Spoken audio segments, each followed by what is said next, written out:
જય શ્રી કૃષ્ણ। સ્વાગત છે તમારું આરબી ઠાકોર કુકિંગ ચેનલમાં। તો આજે આપણે ખેતરમાં ગયા હતા તો મસ્ત મજાનો કૂણો કૂણો ચીલ આપણને મળ્યો, એટલે આપણે લાવી દીધો છે અને સરસ 4 થી 5 પાણીએ ધોઈ દીધો છે। તો આજે આપણે ચીલની ભાજી બનાવવાના છીએ। તો ચીલની ભાજી બહુ જ મસ્ત બનતી હોય છે।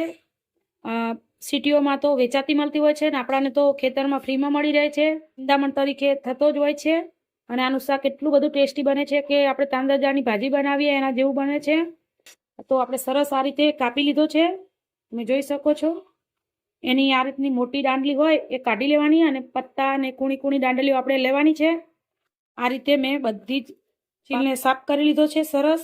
આપણે બધી જ ચીલની ભાજીને સરસ આ રીતે કાપી લીધી છે, તમે જોઈ શકો છો। અને સરસ 4-5 પાણીથી ધોવાની છે અને પહેલાં જ ધોઈ લેવાની, પછી નહીં ધોવાની, કેમ કે પાણી અંદર ભરાઈ જતું હોય છે તો પછી આપણી ભાજીનો ટેસ્ટ બરાબર નહીં આવે। એટલે પહેલાં સરસ ધોઈને પછી જ આપણે ભાજીને કાપવાની છે। અને અહીંયા મેં 2 મોટા ગાંઠિયા લસણ લઈ લીધું છે, એ આપણે સરસ ખાંડીમાં ખાંડી લઈશું। આપણે લસણને સરસ ખાંડી લીધું છે। હવે આપણે 1 ચમચી જેટલા કાળા મરીને પણ આમાં લસણ ભેગા ખાંડી લઈશું। આપણે લસણ અને કાળા મરી સરસ ખાંડી લીધા છે। હવે આપણે એમાં બીજા મસાલા કરીશું। 1 ચમચી લાલ મરચું નાખીશું, 1 ચમચી ધાણા જીરું નાખીશું, અડધી ચમચી હળદર, અને આપણે લસણ ખાંડ્યું ત્યારે જ આપણે એમાં મીઠું સ્વાદ પ્રમાણે નાખી દીધું છે। પહેલાં થોડું જ નાખવાનું, પછી આપણે કદાચ ટેસ્ટ કરીએ અને ઓછું લાગે તો પછી આપણે બીજું નાખીશું, કેમ કે આપણે મીઠું નાખીને લસણ ખાંડીએ તો બહુ જ મસ્ત ખંડાઈ જતું હોય છે, એટલા માટે।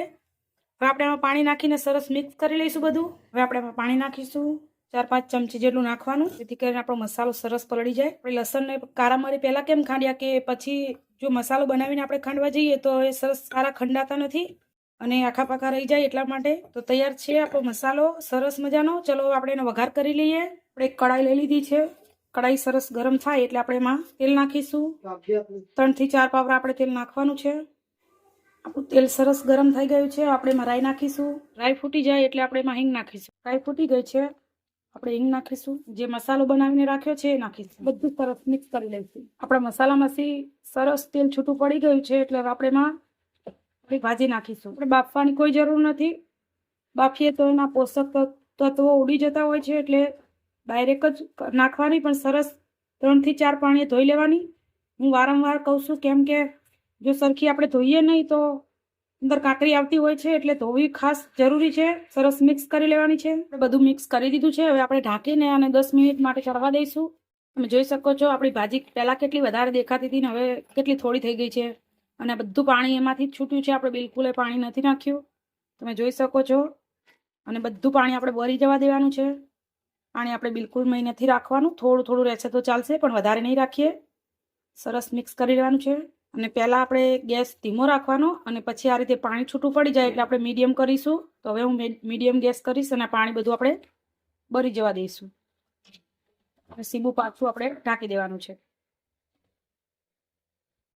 આપણી ભાજી એકદમ મસ્ત ચડી ગઈ છે, તમે જોઈ શકો છો, પાણી બધું બળી ગયું છે। તો ચાલો આપણે ગરમા ગરમ સર્વ કરીએ। તૈયાર છે આપણી ચીલની ભાજી, એકદમ ટેસ્ટી એવી।